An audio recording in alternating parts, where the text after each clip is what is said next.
Welcome to this video on making consistent and repeatable cuts on long sheets of plywood using your track saw, an MFT style tabletop, some bench dogs, and a DIY parallel guide. Now if you're new to an MFT style tabletop, you can create one with a sheet of MDF and a parf guide system. That's how I created mine. There's other ways to do them, but that's how I created mine. And I found over the years that this has been very precise. Once you've drilled all the holes, and that's no small task, but once you've done that, you can line up these bench dogs in one plane. So my track is now aligned here. If my plywood that I'm cutting is aligned along this plane,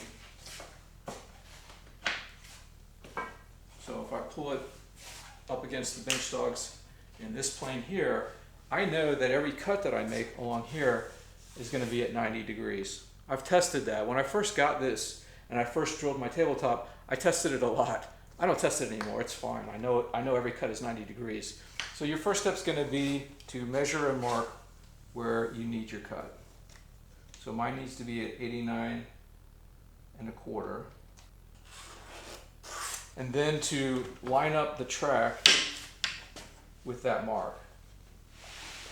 Now you want to maintain this edge along these two reference dogs here. So here's my mark. I'm just going to push back.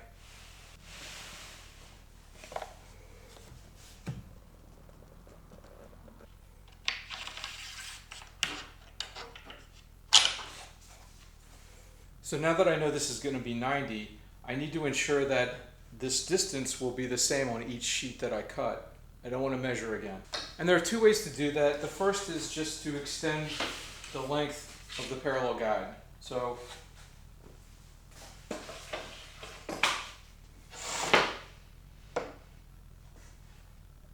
I just will extend this out till it hits the scrap and then tighten it down. And then I know if I use these two in the same location each time, that this distance from the bottom face of the sheet will be the same. Now there's too much variation in this though. I would have to make sure that this stays the same distance from this face, and it's not, I don't think that's the best way to do it. I think the best way to do it is to rely on my tabletop and reference off the other side of that. So if I flip this guide upside down,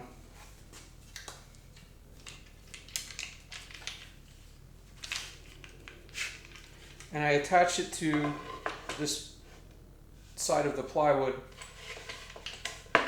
right here,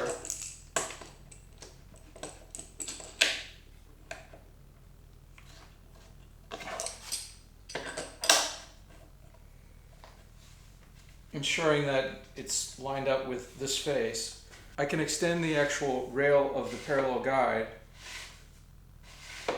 until it hits this back face of the table.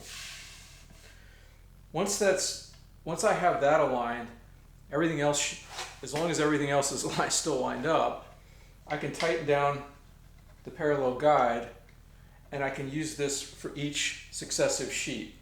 And it's actually easier for each one because I can clamp it when I plop it down, flip the sheet over so it's upside down, and then just go ahead and shove the sheet in to this kind of cutting station, and then make my cut, and then move on to the next sheet.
So I hope that was useful if you have a series of long parallel cuts that you need to make for some tall cabinets. And if you're interested in the parallel guides, I'll leave a link to the plans for those below. I also have a couple-year-old video on when I first built these, and I'll link that below also. Well, thanks for watching, and I'll see you in the next video.